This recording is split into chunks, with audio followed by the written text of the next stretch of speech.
Olá pessoal, tudo bem? Professor Anderson Freitas aqui, galera, chegando exatamente 19h30 de uma terça-feira, isso, dia 7 de abril. Patrícia já está junto aqui com a gente, a Mader Costa, Sérgio, fisioterapeuta, Mayra, Andréia, oi Andréia, deixa eu ver quem mais está subindo aqui, Andréia, Silvia, Mader Costa, beleza? Silvia, a Fabiane, olá Fabiane, como é que você está aí, o Sul, Fabiane? O Denis, a Karina, né, que é a Caô aqui, Orzato, tudo bem, Karina? Andergon, Lívia, o pessoal está chegando aqui para o nosso segundo dia aqui da Semana Ergonomia em Live. Então, vamos lá. Bom, deixa eu ver quem está chegando mais aqui. A Ana Paula, 14. A Cris, Lívia também já entrou. A Vânia. Então, já estamos aqui com 17 pessoas. Então, rapidinho, nós vamos bater aqui o número 20 e a gente já começa, tá bom? Então, tudo jóia, legal. Som, imagem, tá tudo tranquilo aí, pessoal? Né, o Andergon, boa noite. Boa noite, meu amigo aqui. Os caras fazem Andergon, velho, olha, de ergonomia. E aí, Xará, tudo bem? A Grazi, Ana Paula, Regi Moreira, o João, a Cris esteve junto com a gente, firmeza, Xará, né? Climene, é isso, Rodrigues? Kátia, tá bom, ela colocou entre parênteses, Kátia. Tudo bem, Kátia? Tudo perfeito, legal. Bom, então vamos lá, pessoal. Chegamos aqui ao nosso momento 20 pessoas e ontem nós tivemos um pico aí de participantes nas nossas lives, o Paulo Irã chegou aqui também, então vamos dar início aqui. Essa live que tem um tempo reduzido mesmo, um tempo de 1 hora, porque o Instagram nos limita a essa live, a esse tempo de 59 minutos e 59 segundos aí, para a gente falar com vocês. Bom, gente, o Carlos também chegou por aqui. Vamos lá, vamos conversar então, vamos dar início aqui oficialmente à live. Uma coisa que eu preciso aqui destacar para vocês. Galera, essa live está acontecendo pelo Instagram. Nós estamos fazendo um sistema de gravação para depois disponibilizar pelo YouTube, tá bom? Então, assim, a ideia é a gente concentrar o volume de pessoas aqui no Instagram e depois disponibilizar lá no YouTube. Mas eu coloco assim, tudo aqui é tecnologia, né? Então, o nosso palestrante, ele estava sem energia, lá na cidade dele, deu uma chuva, estava sem energia, a energia voltou agora. Então, assim, tudo pode acontecer nesses sistemas aqui de lives, tá? Mas a gente está tentando fazer toda a captura para que você não perca nada mesmo. E é muito importante, então, que você nos siga, caso você aí, né, não consiga acompanhar por aqui e acompanhar por outros canais. Eu quero colocar aqui para você uma linha de raciocínio, na verdade, assim, uma dica. Primeiro, essas 4 lives lhe darão direito ao certificado, tá bom? Então, a live 1, 2, 3 e 4, as 4 lives juntas, lhe dará o direito a certificado. Para você receber o certificado, no último dia, eu vou disponibilizar um link para você solicitar o seu certificado, e o seu certificado, ele está condicionado a uma palavra-chave. E essa palavra-chave, eu estou entregando sílabas em cada live que vai compor essa palavra-chave. Então, ontem eu entreguei um conjunto de sílabas na live 1. Então, Anderson, mas eu perdi a live 1, tô chegando agora, não sabia disso, né? Fiquei sabendo agora. Beleza, corre lá no YouTube, no canal da Ergocômputo no YouTube e assista a live 1, beleza? O Thiago Vono, que esteve junto aqui com a gente aqui, tá falando, assistindo, né? Grande abraço, valeu, Thiago. Então, assista para você pegar as palavras-chave as sílabas que vão compor a palavra-chave. Hoje eu vou te entregar mais 3 letras que vão compor uma sílaba, que vão compor a palavra-chave. Tudo bem? Então, preste atenção, no final dessa live aqui, eu te entrego as sílabas da palavra-chave. Uma outra coisa, Anderson, mas e o link? Aonde estará o link para eu pedir o certificado? O link estará no nosso canal lá no Telegram, tá? No canal lá do Telegram. Anderson, o que é um canal no Telegram? Um canal no Telegram é como se fosse um portal de notícia. Não é um grupo, como grupo de WhatsApp. Mas, Anderson, o que é um Telegram? O Telegram é como se fosse um WhatsApp, só com funções muito mais melhoradas. Uma das funções é que ele nos permite criar esse portal de notícia, que é chamado de canal, tá? E lá eu vou colocar o link para vocês solicitarem.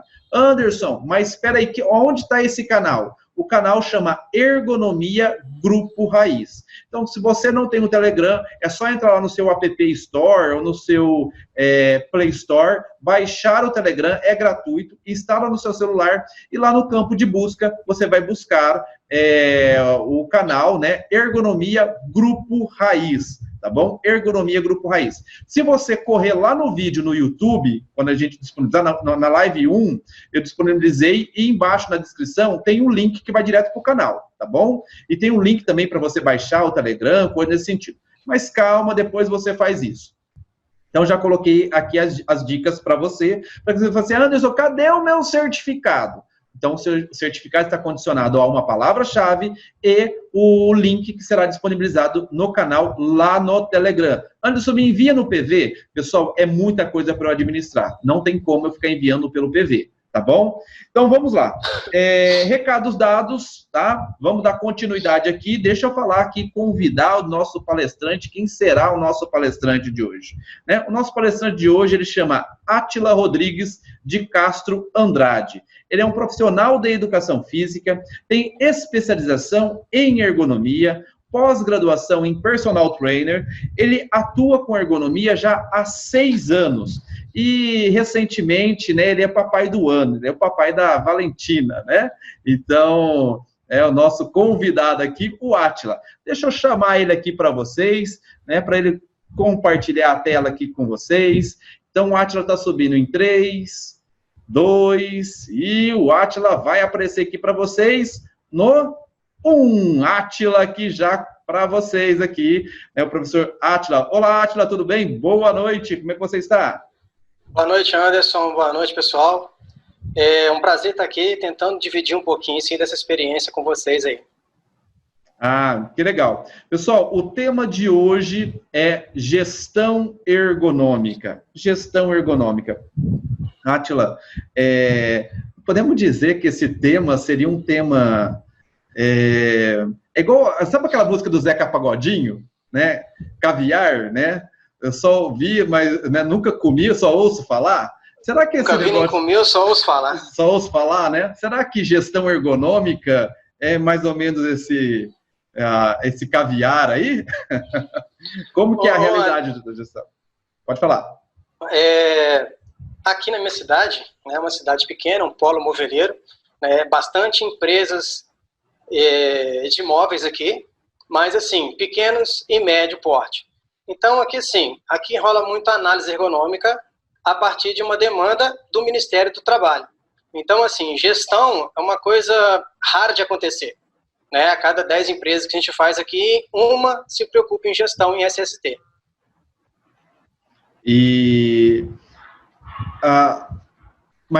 Então, vamos conversar um pouquinho sobre essa demanda. Existe uma demanda grande relacionada à análise ergonômica, advindo de fiscalizações.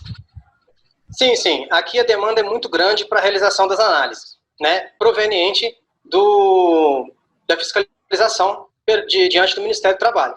Né? Então, assim, são muitas empresas que querem análise ergonômica, mas para cumprir o protocolo do Ministério do Trabalho. E essas fiscalizações são fiscalizações de rotina, Átila, que você vê no contexto, tá? São fiscalizações de rotina ou está relacionado com nexo causal, reclamações? Como que você tem analisado isso? Ô Anderson, aqui é só rotina mesmo. Ano passado foi um boom relacionado ao E-Social. Então, todas as empresas foram fiscalizadas, né, estavam fiscalizando em média de 20 empresas por dia e pedindo análise ergonômica. É aquilo que eu venho sempre falando.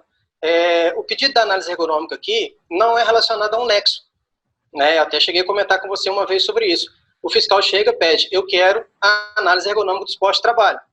Mas relacionada a quê? Não, eu quero todos. Então você pega desde a faxina até o porteiro da empresa. Então você vai fazer uma análise ergonômica relacionada a qual demanda, né, que seria somente a do Ministério Público, para você poder fazer uma análise ergonômica de uma empresa inteira.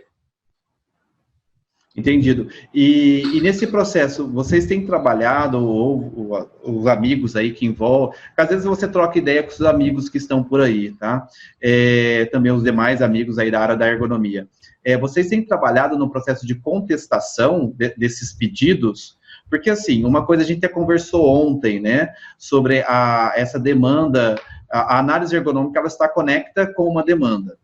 E eu participei da audiência pública na Fundacentro, da NR17, e foi colocado muito isso, né? E eu lembro que a própria professora Rosimeire Dutra Leão, que é uma das responsáveis aí pelo processo de revisão da NR17, ela colocou o seguinte, que os próprios companheiros, né, auditores fiscais do trabalho, às vezes não entendem o que é uma análise ergonômica e tem pedido análise ergonômica de forma indiscriminada e generalizada para a empresa como um todo, né? Mediante a esses pedidos, vocês têm a chance de fazer uma contestação do pedido da análise ergonômica? Bom, Anderson, até o momento não. Né? Tentei entrar em contato com o Ministério, não consegui contato nenhum com o auditor, ninguém. Pedi à empresa que entrasse com pedido com o advogado. A única coisa que eles pediram foi para adiar por 3 meses a entrega da análise ergonômica. Fora isso, nenhuma medida foi tomada. Normalmente eles falam que nós, ergonomistas, nós temos que ter esse contato direto. A gente não consegue aqui ter isso. Tá? A única contato que a gente tem é no dia da fiscalização ou na hora de levar a documentação até o Ministério Público. Entendido. E aí, nesse caso, vocês entregam aquela análise generalista, assim, para o pessoal? Como que é? Anderson, ultimamente, o que a gente está acontecendo?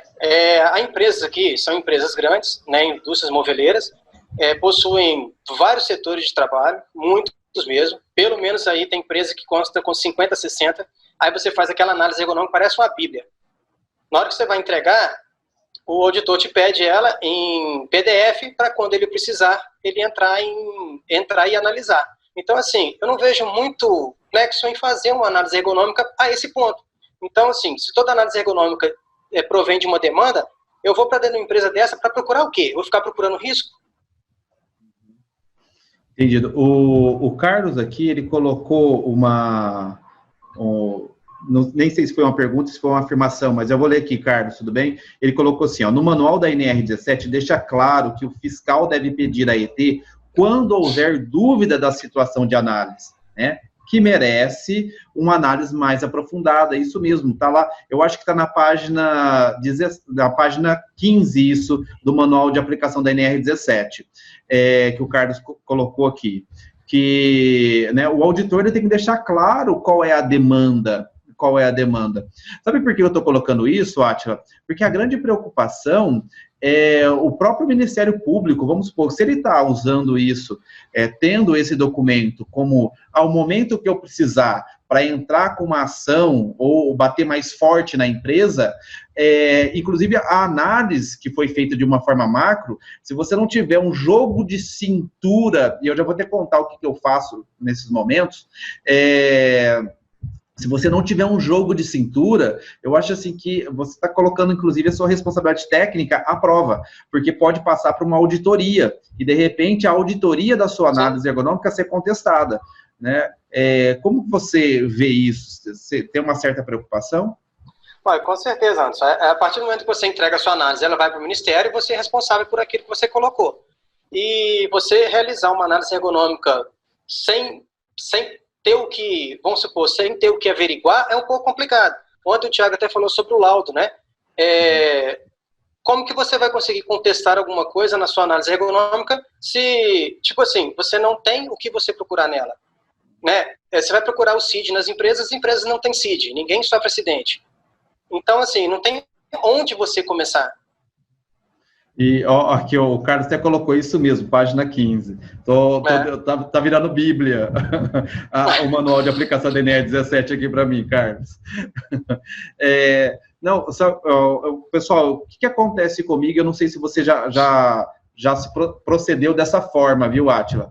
Então, assim, quando já aconteceu de eu ter clientes que eles prestam serviço para outras empresas, né? Por exemplo, um cliente presta serviço para uma multinacional. Essa multinacional tem um selo de qualificação, uma ISO, alguma coisa, algum selo de acreditação, tá? E essa empresa, a certificadora, cobra um punhado de coisa de quem está pedindo a certificação ou a atualização da certificação. E pede com que os prestadores de serviço tenham as mesmas documentações, né?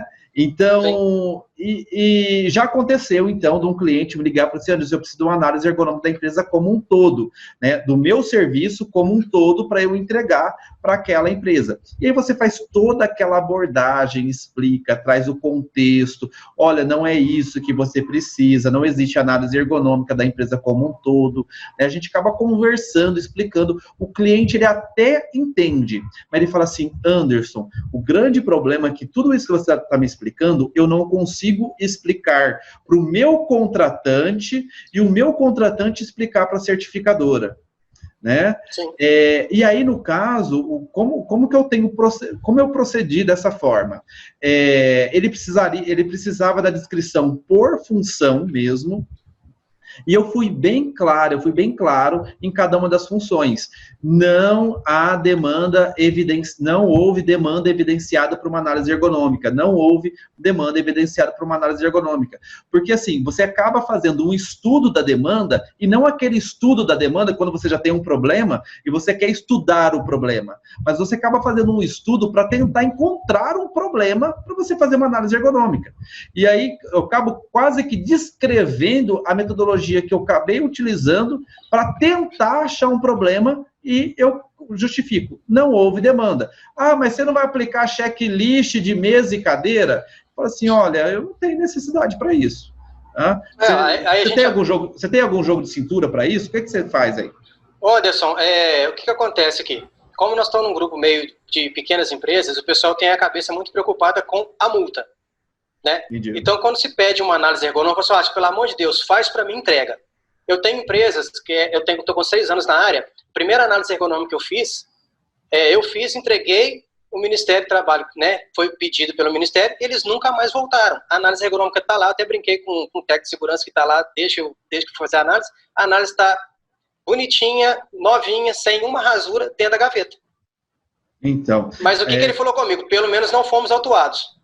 Olha aí, subiu 2 perguntas aqui. A Michele, a certificadora pede a ET por ser um requisito legal. Como você vai saber se tem problemas ou não, se não analisar os postos e tarefas, não analisar os postos e tarefas? Então, assim, como você vai saber se tem problemas ou não, se não analisar os postos e tarefas, né? Então, assim, Átila, vamos lá. O que a Michelle, então, está colocando? Olha, como que você vai saber se tem problema ou não se você não faz uma análise? Eu acho que eu acho que o Carlos... Peraí, eu vou ler aqui o que o Carlos escreveu. O Carlos escreveu assim, na minha visão, a APR, Análise Preliminar de Risco, é isso que quer dizer APR, irá atender esse buraco. A necessidade de informar os fatores de riscos antes de fazer a ET. O Carlos, talvez aqui o Carlos já coloca, na minha perspectiva, de forma bem conceitual, viu, Carlos? O Carlos coloca a resposta já para a Michele, né? Então, assim, e já trazendo para um cenário um pouco mais atualizado, né o Átila? Sim. Então, mas como que eu vou fazer uma análise ergonômica se eu não fazer um estudo do posto? Então, como eu vou fazer um estudo do posto para eu saber se existe uma análise ergonômica ou não, né? O que a legislação traz para a gente agora, o Átila? Está inferindo, né? Está inferindo, porque ainda a NR17 não foi atualizada, né? Sim, sim. O que a NR17 pede, né? Que cabe ao empregador realização ou não da análise ergonômica, né?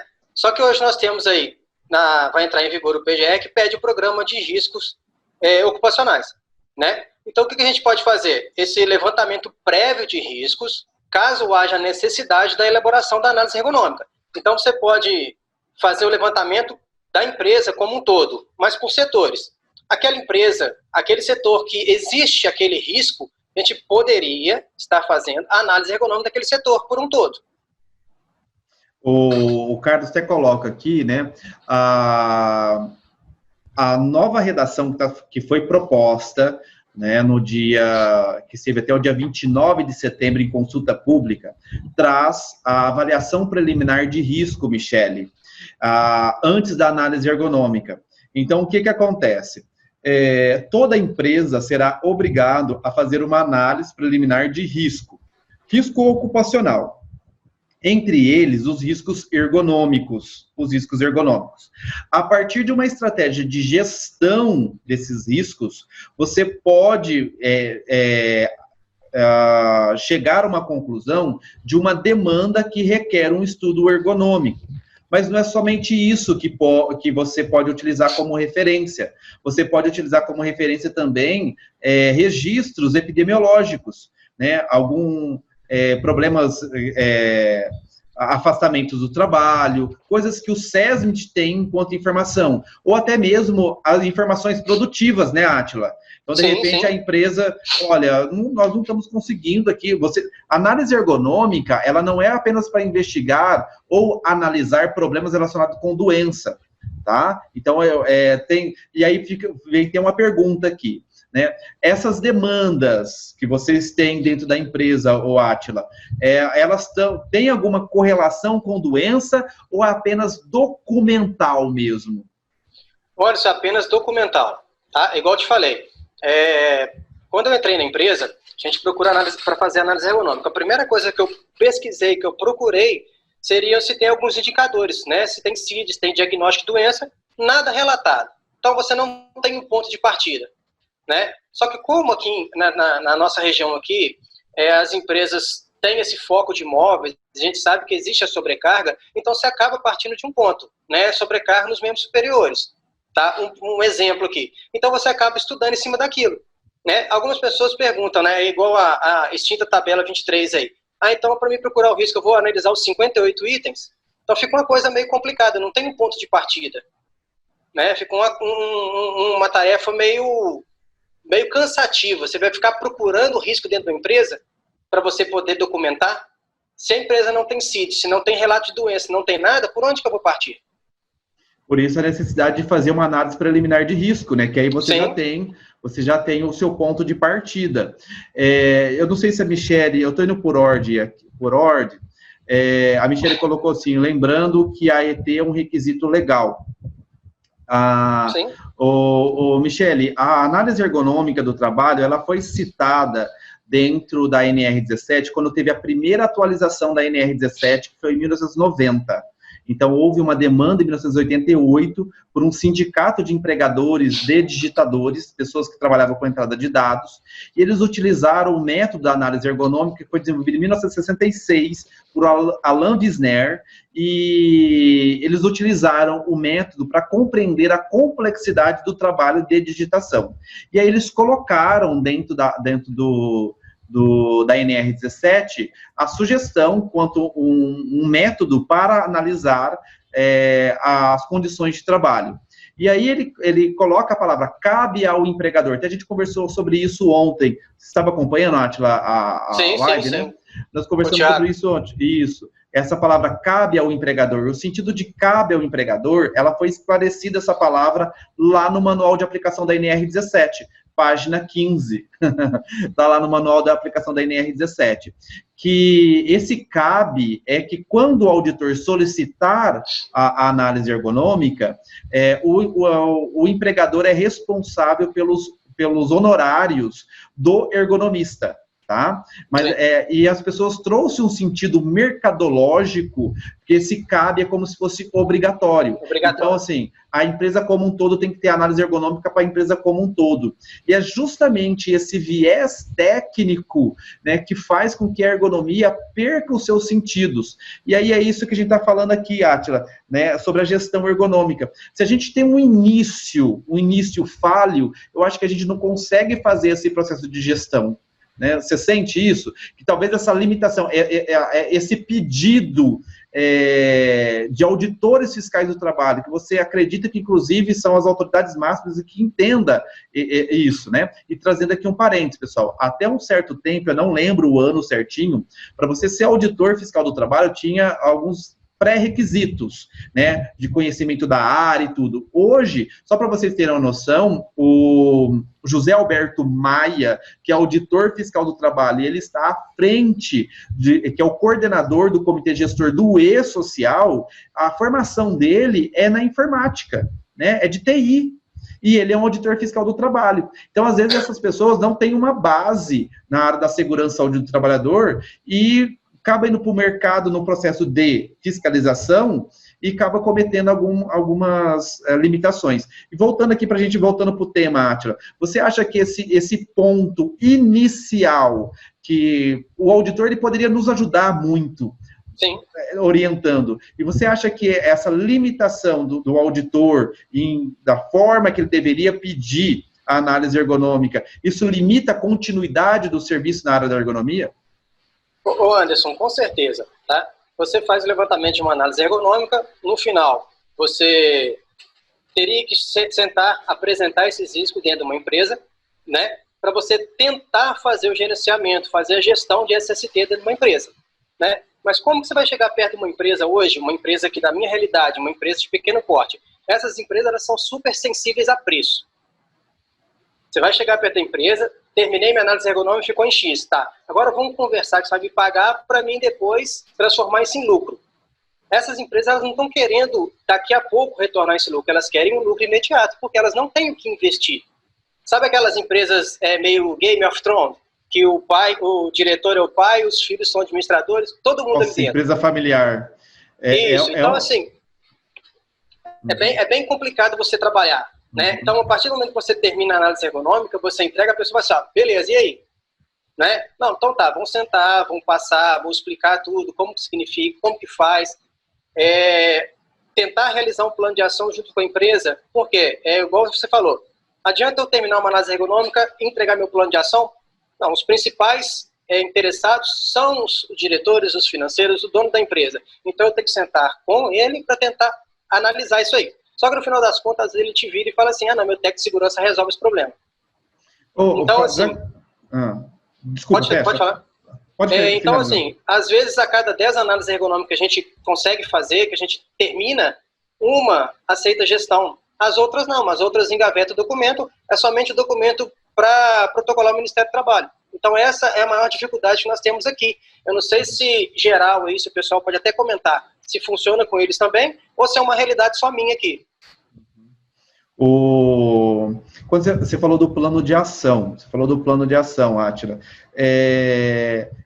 dentro desse processo, o auditor pediu, você constrói um plano de ação no final desse documento, ou até onde você vai com a análise ergonômica, qual é o próximo passo, ou, né, por exemplo, eu já cheguei a ver documentos na área da segurança do trabalhador, que o cara entrega o documento, né, uma avaliação, entrega um programa, inclusive com um plano de ação pronto, mas ele só foi lá, coletou nível de ruído, nível não sei do que, montou o papel e entregou o papel, e já com um plano de ação. Né? Como que você tem feito isso? Até onde você vai? Você entrega já um plano de ação pronto? Como você constrói esse plano de ação? Ô Anderson, aqui, como a gente tem assim, um contato direto, para a gente é mais fácil com os donos, né, com a direção da empresa, eu procuro assim, a cada realização de cada setor da empresa, eu sentar com a direção, sentar com o RH, sentar com quem tiver liberado para fazer e montar um plano de ação juntamente com eles. Né? Então, como eu te falei, o ponto principal são eles. Então, assim, a gente teria que implantar alguma coisa. Qual é o tempo que vocês dispõem? qual é o financeiro que vocês têm para isso, e apesar dessa dificuldade que nós temos, né, financeiramente das empresas, porque elas não dispõem de muitos recursos para poder estar investindo dentro da ergonomia, da gestão, então a gente tenta realizar de uma forma mais sucinta e tentar realizar a ergonomia, a gestão, com o que eles têm dentro da empresa. Então, através disso aí, a gente coloca prazos, custos e, igual a gente falou, eu não consigo realizar todos, que a gente precisaria de um comitê, né? E como que eu chego, às vezes, dentro de uma empresa aqui que nós temos um técnico de segurança, às vezes, para 200 pessoas e não tem mais ninguém da saúde de segurança. Eu falo, vamos montar um comitê ergonômico. É um pouco complicado. Então, eu tenho que tentar sentar com a direção da empresa e ver quais são os pontos, os principais pontos que a gente possa estar tentando diminuir ou eliminar dentro daquele setor. Então, a partir do momento que eu fecho aquele setor, com uma direção, eu parto para o segundo, e assim vou dando sequência até a finalização da análise ergonômica. Bastante interessante que você colocou aí, porque a gente tem realidades de empresas diferentes. E, pessoal, não sei se você já teve a oportunidade de negociar, de trabalhar com empresas familiares também. É muito difícil, né? A gestão de empresas familiares. Mas coloquei essa pergunta aqui para o Átila, e ele coloca, mesmo com a restrição, algumas limitações estruturais, financeiras, e agora a gente vai ter um problema mais aí para frente, né? Quais são as consequências pós todo esse período de isolamento, parada do comércio, e que a gente não está falando apenas regional ou nacional, nós estamos falando de mundo, né? E aí, essa construção, vocês perceberam que ele busca, mesmo com todas essas limitações, entrega um plano de ação construído junto com a empresa. E o grande problema que eu vejo em alguns trabalhos na área da segurança do trabalhador é o profissional que está fazendo o trabalho, ele monta um plano de ação sem consultar a empresa, sem saber se a empresa consegue realizar aquilo daqui 3 meses, que ele colocou lá, colocar apoio de pé, né? E eu falo um exemplo clássico aqui de uma amiga, que ela foi dispensada de uma empresa, que ela mandou substituir, coisa assim, como se fosse no mês seguinte, substituir todas as mesas e cadeiras, porque tinha quina viva e as cadeiras não tinha, sabe lá, algumas regulagens lá, né? Então, não é assim, a gente precisa entender o contexto da empresa, né?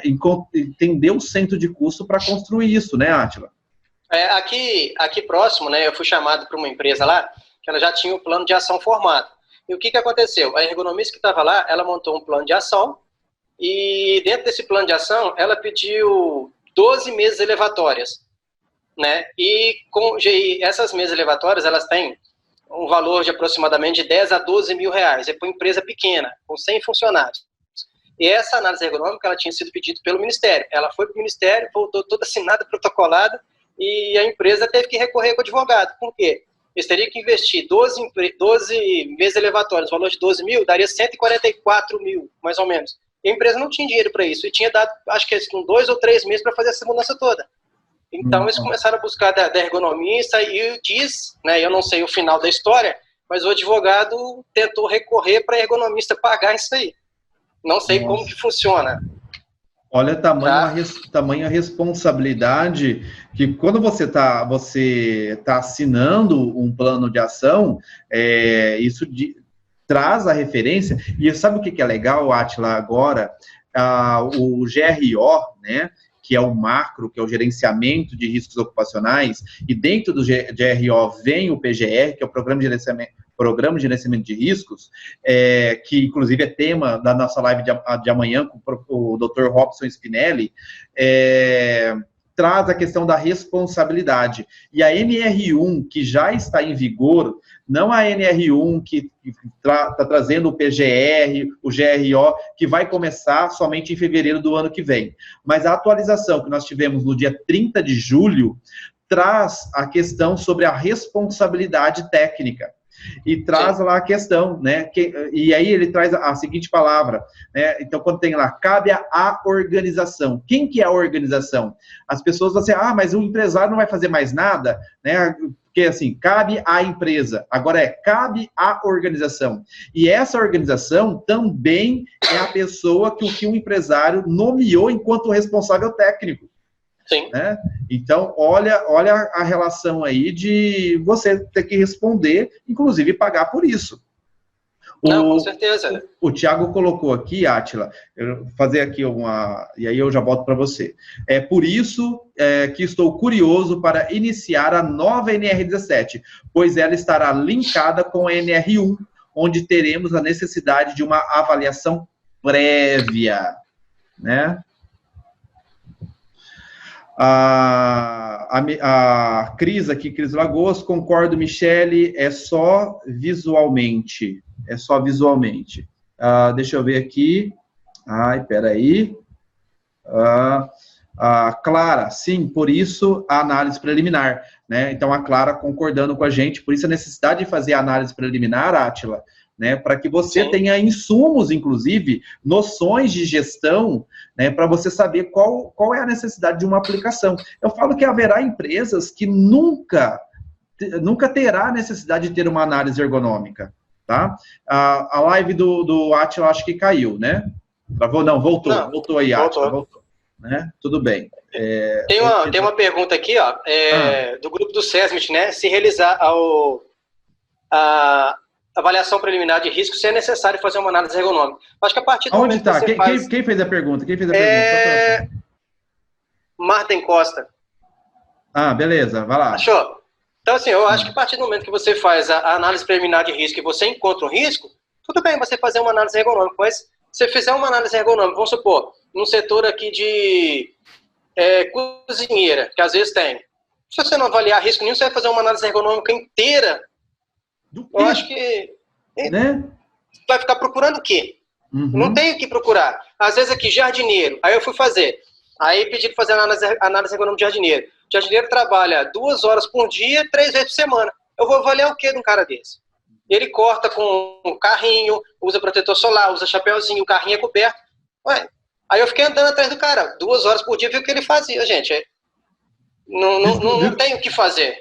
Descobriu que existe vários fatores de risco, vibração do carrinho, sim, conforto térmico, fatores de riscos ou perigos ergonômicos, né? Mas não a necessidade de empregar o método análise ergonômica, porque não tem um problema complexo de analisar, né?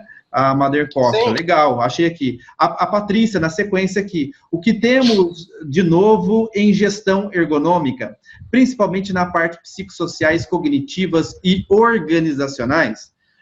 Átila, e aí, você tem sobre gestão ergonômica, o que tem de novo? Assim, da minha sinceridade, eu acho que não tem nada de novo, porque, desculpa um raciocínio aqui, eu acho assim, o Átila está colocando a grande dificuldade das empresas fazerem a gestão. Eu acho que talvez o novo é a gestão. Eu acho que seria as empresas implementarem a gestão dentro da própria empresa. Aí seria uma coisa muito nova, uma coisa muito interessante. Ela perguntou sobre fatores de risco psicossociais. Até comentei com você esses dias, eu fui numa empresa que contrataram uma psicóloga para fazer levantamento de riscos psicossociais dos trabalhadores, uma empresa com 2.000 pessoas. Eu não fui fazer análise ergonômica, eu fiquei sabendo e fui lá de curiosidade. Contrataram uma psicóloga e ela foi fazer a aplicação de checklist e do NASA em 2.000 funcionários. Agora, para levantar o que, eu não sei. Nossa Senhora, para encontrar fatores de risco, perigos ergonômicos, ela... Eu não entendi, ela me passou até o valor que foi pago a ela. Ela estava aplicando uma análise, né, um checklist para averiguação de riscos psicossociais e para algumas pessoas está aplicando o NASA. Eu achei até interessante, porque a aplicação do NASA você tem algumas restrições. E ela estava aplicando para o pessoal do chão de fábrica. Tem pessoas lá que não sabem ler nem escrever. Como que você aplica um NASA para uma pessoa que não sabe, às vezes, ler e escrever? Então, o Thiago fala muito isso, a gente saber, né, a especificidade da ferramenta. Então, usar a ferramenta a gente pode utilizar. E aqui, pessoal, deixa eu só fazer Talvez você pode ser um psicólogo, ou ter um amigo que é psicólogo, uma amiga que é psicóloga e é psicólogo do trabalho. A gente não está falando do psicólogo em si, né? Ah, sim, com certeza. Ele pode ser, o psicólogo, ele pode ser ergonomista também, por que não? Né? A grande questão é, de repente, eu vou contratar um psicólogo, teve muito isso, viu, Ati? Eu tive que mediar muito isso. Eu vou contratar um psicólogo para identificar os fatores de riscos ergonômicos. Aí começaram a aplicar inventário de Beck, que é para analisar depressão, inventário de Maslach, que é para analisar síndrome de burnout, né? É um inventário que, inclusive, eu usei no meu mestrado, né? Então, começou a fazer estudo clínico do funcionário. Gente, identificar fatores de riscos não é fazer um estudo clínico do funcionário. Igual, por exemplo, ele trouxe lá do jardineiro. Qual é um fator de risco para um cara que opera um tratorzinho de cortar grama? Vibração é um fator de risco. Sim. Né? Agora eu vou fazer lá um estudo clínico da consequência dessa vibração. Não, aí já é uma outra coisa, aí já é um estudo clínico do funcionário enquanto paciente, inclusive, né, Átila? Sim, sim. É igual a gente fala, quando você faz gestão, você utiliza ferramentas e ações estratégicas para identificar algum problema. A partir do momento que você identificou, você tenta realizar da melhor forma possível aquelas prioridades. Né? Dentro de uma produção que existe muita repetitividade, trabalho de pé, você vai deixando de lado, vai trabalhar dentro do administrativo, mandando eliminar, trocar cadeira, trocar mesa. Eu acho que não tem porquê. Vai naquele ponto específico onde poderia gerar afastamento, gerar CID e tirar o lucro da empresa, né? Onde a empresa vai ter realmente a despesa aí com o funcionário. O Alessandro, ele coloca aqui uma reflexão, ó, financeiramente, um orçamento, ele faz uma reflexão, depois ele deixa uma pergunta para a gente aqui, tá? Nessa reflexão. Financeiramente, um orçamento de um mapeamento de riscos ergonômicos será bem inferior ao de uma ET da empresa. O que vocês acham disso? Né? Então, uma análise preliminar de risco, através de um método de mapeamento ergonômico, ele vai ser um valor muito mais baixo do que uma análise ergonômica. Né? O que você acha disso, Átila? Se o próprio nome fala assim,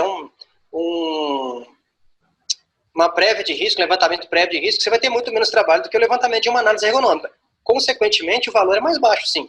Você vai ter menos trabalho para fazer esse levantamento. E uma coisa assim, eu falo assim, às vezes eu vejo as pessoas vão assim, e a minha cliente, a minha aluna, a minha fulano, o meu ciclano, fechou um contrato de 50 mil de uma análise ergonômica. Eu falo assim, nossa, 50 mil de uma demanda ergonômica? Né? Então, pode ser aqui, Alessandro, como você colocou a pergunta, né, aqui pra gente, o que a gente acha, eu penso o seguinte, que pode ter as duas coisas, tá? Eu posso ter comparado com os preços que se cobram, e as pessoas que cobram um valor de fazer, 50 mil, fazer uma análise ergonômica da empresa como um todo, né, o mapeamento ergonômico, e o que a gente não está defendendo que deve ser feito, tá? A gente não está defendendo que deve ser feita uma análise ergonômica da empresa como um todo, porque não deve, tá? Deixa bem claro isso, né? O que acontece? Então, se a gente for comparar esse mapeamento, ele vai ficar mais barato desses 50 mil. Mas Sim. Quando a gente tem, por exemplo, uma demanda, agora alinhou, os profissionais da segurança e saúde do trabalhador sabem a diferença entre análise ergonômica, vamos até começar lá, desde ontem, entre laudo ergonômico, perícia, lá da perícia, né? Assistência técnica ergonômica, está relacionada à contestação da perícia, análise ergonômica e análise preliminar de risco. De repente, você tem uma demanda, uma única demanda ergonômica, que no seu processo avaliativo, para dar um orçamento, Alessandro, você cobra 25 mil num único problema. Porque aquele problema, ele demanda tanta complexidade para você, que vai requerer um recurso muito, muito, assim, também apurado no seu processo de estudo, tá? Então, eu estava conversando hoje, olha, a análise ergonômica, o meu orçamento de análise ergonômica qual é a demanda? Qual é o problema? Eu vou ir na empresa saber um pouco mais e o meu orçamento, ele é específico com o problema que está relacionado. Você também pensa assim, o Átila? Sim, sim, com certeza. Ô Anderson, eu até queria fazer um ressalvozinho. Aqui, o pessoal fecha análise ergonômica por telefone. Tá? Uma empresa me ligou, Átila, eu queria que você viesse aqui pra gente fazer um orçamento. Falei, ó, hoje eu não tenho comigo, eu tô numa cidade vizinha, amanhã eu tô aí, beleza, beleza. Aí eu cheguei de manhã para conversar, falei assim, não, nós fechamos ontem com outro rapaz por telefone. Já veio o contrato por e-mail, eu assinei e pronto. Eu falei, mas como assim? Não, ele me passou um preço e beleza, eu fico vendo vocês falando de análise ergonômica de 30 mil, 40 mil, isso é surreal pra gente aqui. Olha isso aí. Não existe aqui, isso é surreal. Peguei uma análise ergonômica, até eu ia começar a refazê-la, né, porque é uma análise ergonômica, empresa com 50 postos de trabalho. A análise ergonômica era baseada em checklist de Couto, se era amarelinho, verdinho ou vermelhinho. Somente isso. Não tinha plano de ação, não tinha nada, era isso. Aí perguntou, a gente combinou de começar, só que com essa pandemia parou tudo, as fábricas estão fechadas. Então, assim, quando vocês falam isso em valores astronômicos, né, pra gente aqui de 50 mil com análise ergonômica, isso é surreal. Isso é surreal. Tem gente dando print na tela e compartilhando aí com o pessoal aí, em alguns eventos. Vamos lá. Qualidade, tem uma pessoa aqui, eu só quero falar o nome da pessoa, do Instagram dela, qualidade PDCA. Essa aí tá ligado mesmo com ISO 45001, PDCA. Então vamos lá. O Alessandro aqui, ele continua aqui, o mapeamento ergonômico dará margem para qualquer curioso da própria empresa fazer um simples checklist e entregar. Já ET requer profundo conhecimento pela complexidade. Ô, Alessandro, bom, vamos lá. Primeiro, a gente vem com a questão da atualização, a responsabilidade técnica que vai estar atrelada ao processo do mapeamento ergonômico. Tá? Hoje nós fizemos uma live, eu fiz uma live e convidei uma pessoa para conversar, que foi o Paulo Irã. E o Paulo Irã trouxe um processo construtivo e participativo que eles têm lá na empresa. Então, eles constroem toda a gestão ergonômica, todo o processo de identificação de perigos e riscos ergonômicos, ela é participativa. Então, ela envolve o processo, o trabalhador, né? Assim, ele coloca o trabalhador como um autor mesmo do processo de construção disso. Tá? E a gente tem que tomar muito cuidado, porque, Átila, não sei se você ouviu alguém falando sobre isso. Quando saiu a tabela, os 58 fatores de riscos, eu conheci pessoas que pegaram os 58 fatores de riscos, colocaram uma coluna assim, sim ou não. Você viu isso? Sim ou não do lado. E aí eu recebi isso. Dava para o funcionário colocar do lado e marcar no quadrinho, sim ou não, se tem ou não. Né? E ele assumiu aquilo, olha, então eu tiro uma média, quantos sim teve, quantos não teve, se foi acima de 50%, não, se for abaixo, né, é sim. Então, eu vi isso, achei super interessante. Então tá, vamos lá. Pode falar. Mas é o que a gente fala, às vezes a gente vai oferecer um trabalho de gestão, os empregadores aqui não têm noção do que é análise ergonômica, então eles aceitam qualquer coisa. Né? Então, aqui eles estão, às vezes você vai explicar, vai sentar, vai explicar o seu trabalho, como é feito, fala assim, mas é tudo isso? Porque eu estou acostumado com isso, isso e isso, amarelinho, verdinho, vermelhinho. Então, assim, até você chegar no seu diretor, até chegar no seu contratante, explicar o que é muito complicado, Anderson. Entendido. Esse processo, essa acessibilidade, mas você tem o acesso, você consegue acesso fácil com esses gestores de empresa? Ou eles não, até têm, ou eles não param para ouvir? Ou... Não. Pai. Pode falar. Ou não tem conversa com o Ministério? Não, tem sim. A gente a gente tenta conversar, eles escutam, agora se leva para frente, a gente não sabe, não faz. Eles até escutam. Agora, se ouvem, é diferente. Entendido. A Climene Rodrigues. A dificuldade de implantar um programa de gestão é muito difícil. Se fazer entender o objetivo do programa é muito complicado. A cultura de SST no Brasil não é uma realidade. E eu também concordo com a Climene, nós temos uma cultura muito burocrática, né, o Átila? Sim, sim. Né? E na audiência pública foi colocado muito isso, que o objetivo de todo o processo de modernização das NRs, sustentada aí pelas premissas de simplificação, desburocratização e simplificação, desburocratização e modernização. Está faltando e harmonização. Então, simplificação, harmonização e desburocratização. É justamente acabar com esse processo de vendas de papéis, né, e trazer para os aspectos da gestão. Então, aí eu até coloco aqui, Átila, você acha que esse novo formato que a gente tem aqui que o governo está estabelecendo aí para as normas de segurança do trabalhador, talvez a gente possa enxergar uma luz no fim do túnel aqui? Eu espero que sim, né? Que abra um pouquinho a cabeça do pessoal, porque o que eu penso? Na hora de você, teoricamente, você gastar com uma análise ergonômica para você fazer o levantamento dos riscos, você paga. Agora, na hora de fazer a gestão, onde você vai poder recuperar, ter um ganho, minimizar o absenteísmo e ganhar dinheiro, o pessoal não faz. Então, assim, eu queria entender, até ajudar o professor amanhã, né? O professor Robson, né? Robson Spinelli. Robson, para a gente passar isso aí, porque eu queria realmente entender, né? Você gasta dinheiro para fazer um levantamento de risco que às vezes você mesmo já sabe que tem. E na hora de pegar a cerejinha do bolo, que você vai tentar ganhar, modificar alguma coisa, você não faz. Aí a pessoa te fala assim, eu já recebi algumas respostas dessa forma. Vamos fazer um plano de ação? Não, meu técnico de segurança faz, tá? Não tirando a capacidade de técnico de segurança, tá? No momento não posso gastar e esperar uma nova visita do fiscal.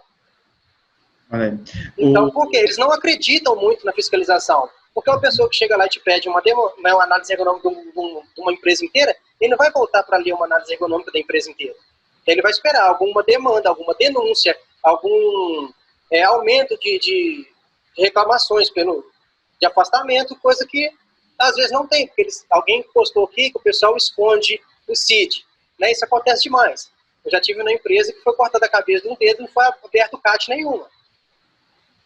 Então, assim, tem acidente? Não. Você chega na empresa para fazer o levantamento da análise ergonômica. Vocês têm afastamento? Não. Tem CTIsmo muito grande? Não. Afastamento por acidente, alguma coisa? Não, não tem nada. Aí você vai fazer o quê? Não tem, ou não quer passar, ou não sabe nem por onde passa. Então é um pouco complicado você fazer um levantamento em cima de argumentos que não existem. Rócio, acho que é Rócio, aqui no Instagram, ele colocou assim: estou crendo que a avaliação preliminar irá abrir as portas para se fazer a gestão, que é o que a gente está conversando aqui. Sim, com certeza. Até porque a avaliação preliminar, ela vai compor o inventário de risco, né? Então, vai compor o inventário de risco e esse inventário de risco vai dar sustentação para o plano de ação. Então, 2 documentos, a partir de fevereiro do ano que vem, vai ser obrigatório para todas as empresas. O inventário de risco e o plano de ação. Só que para você fazer o inventário de risco, você tem que fazer a avaliação preliminar. Então, o inventário de risco, ele é um compilado de todo o processo aqui da avaliação preliminar de risco. Sim, eu não acho vantagem do ergonomista mostrar os problemas. Né? Eu acho vantagem você mostrar soluções, porque, como a gente estava comentando, eu vou mostrar os seus problemas, eu vou mostrar, isso aí você já sabe. Eu acho que o interessante é você mostrar as soluções, como eu vou diminuir seus acidentes, como eu vou aumentar a sua produtividade e seu ganho. É isso que o empresário quer, não adianta você vir falar daqui a 2 anos, 3 anos. Os empresários aqui, de pequenas empresas, eles querem o resultado imediato. Então tá, eu vou fazer melhoria, daqui a 3 anos você vai recuperar isso aí. Infelizmente, se você chegar com a conversa dessa, ninguém quer ir, não vem falar de business, de ISO, eles não querem saber disso. Eles querem saber, olha, eu estou gastando com você hoje R$10 mil, mês que vem eu quero ganhar 12, quero recuperar. Aí você vem falando, não, vamos fazer investimento, vamos gastar. Se eu chegar perto de uma empresa e falar, hoje você tem que trocar tudo, gastar com 20 mil, vamos embora. Né? Igual foi a história que você contou, não tem por que fazer isso. E eu acho que é interessante, talvez uma das estratégias, Átila, uma das estratégias para você dialogar com esses empresários é justamente o fato de você tentar orientar ele, falar assim, olha, peraí, você não necessita disso. E ser um consultor, eu falo assim, eu estava no escritório de contabilidade que um cliente desse escritório de contabilidade, ele recebeu uma notificação. O pessoal do escritório de contabilidade fez uma contestação sobre aquela notificação. Então, quer dizer, ele fez uma consultoria, né, para esse cliente. Um advogado, ele faz a consultoria para um cliente, né? Então, ele faz uma contestação, às vezes, de uma ação. Não, peraí, deixa eu fazer aqui. Então, o que eu estou querendo colocar aqui? Talvez um dos caminhos é você esclarecer, fazer esse trabalho de consultoria com o cliente. Olha, calma, né? Quando o auditor vem, né, eu vou fazer uma contestação e o dia que o auditor estiver aqui, eu estaria aqui junto. Mas quanto que custa isso? Né? Então, talvez assim, ó, de repente a pessoa ia gastar 10 mil reais num negócio infundado que não ia levar ele a lugar nenhum, né? Essa simples posicionamento técnico seu e de contestação pode ajudar ele, por exemplo, de repente você cobrou no seu serviço 1.500, né? Que você cobrou só o seu honorário ali, né? De fazer uma contestação. Você, inclusive, fez isso muito rápido, de forma simples, lógico, técnico, né? Não simples enquanto de rebaixando o serviço, mas de uma forma técnica, e que você não saiu caçando coisas que não existem dentro da empresa.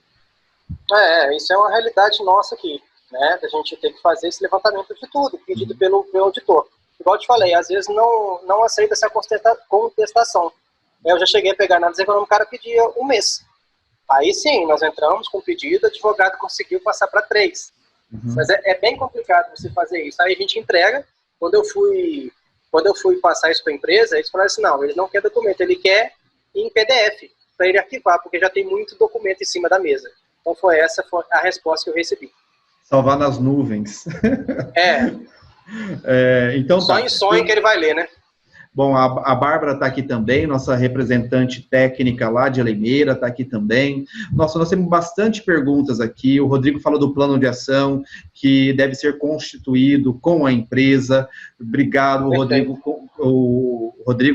O Rócio, né? Ele nos ajudando aqui na reflexão, né? O André também está aqui, né? A Karina acaba dando armas contra a própria empresa sem necessidade, né? Fazendo coisa sem necessidade. Perfeito. A gestão de fatores de riscos psicossociais é uma outra coisa que a gente precisa. Às vezes a gente...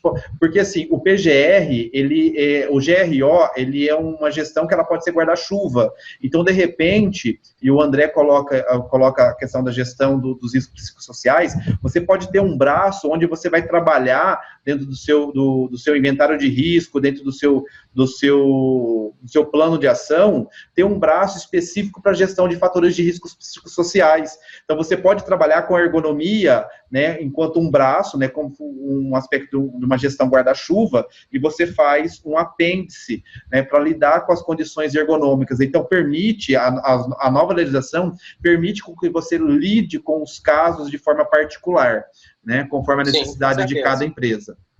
A Karina, na minha cidade, que resido, o Ministério do Trabalho foi a alguns mercados e notificaram a empresa por não possuírem análise ergonômica. Aí, Karina, não sei se você era alguma consultora dessas empresas, mas aí é o nosso papel, né? Então, vai notificar. Ok, notificar, qualquer pessoa pode notificar. A empresa certificadora pode notificar, o sindicato pode notificar, cabe nós ser consultores e trabalhar sobre isso. Átila, você quer fechar para fazer um fechamento, despedir da galera, que a gente tem 2 minutos para a live cair. Olha, gente, eu agradeço, Anderson, aí a oportunidade, e eu quero deixar aí amanhã, né, um convite com o Dr. Robson, para a gente tentar entender como que as empresas podem realizar essa implantação do gerenciamento de risco, né? Porque o interessante para a gente não é a realização da análise ergonômica, e sim o gerenciamento dos fatores de risco, né? Se o objetivo nosso é melhoria do trabalhador, com simplesmente análise ergonômica você não tem melhora nenhuma. É o que a nossa amiga, não sei quem falou, é você produzir prova contra a empresa, né? O fiscal vai lá procurando um risco e se apresenta para ele 50. Então é um prato cheio para ele. O Eduardo está perguntando, Átila, de que cidade você é? Eu sou de Ubá, Minas Gerais, 400 quilômetros de Belo Horizonte. O Alessandro falou da tabela que nós falamos do sim ou não. Gente, tem muita pergunta aqui e por causa do tempo, que a live tem um tempo limitado, a gente não vai conseguir responder todas. Peço desculpas, tá? Mas espero que a gente colocou, e a ideia foi trazer o Átila mesmo, mais para a gente gerar dúvidas, provocar, incomodar mesmo o nosso pensamento sobre a prática da ergonomia, né? E o Átila trazendo mesmo o dia a dia do ergonomista, que eu tenho certeza que é o dia a dia de muitos de vocês, tá? Talvez, não, eu estou numa empresa, uma multinacional, que nós temos isso, aquilo, beleza, mas a grande maioria, a grande massa do pessoal que trabalha com ergonomia, às vezes está nessa condição, nessa submissão. Pessoal, anota a palavra-chave aí que vai cair nossa live em 20 segundos. As sílabas dessa live é DER, D-E-R, D-E-R, DER, ok? Então, é a nossa sílaba dessa live, DER. Único as sílabas de ontem para você compor a palavra-chave que vai finalizar na nossa quarta live. Tchau, tchau.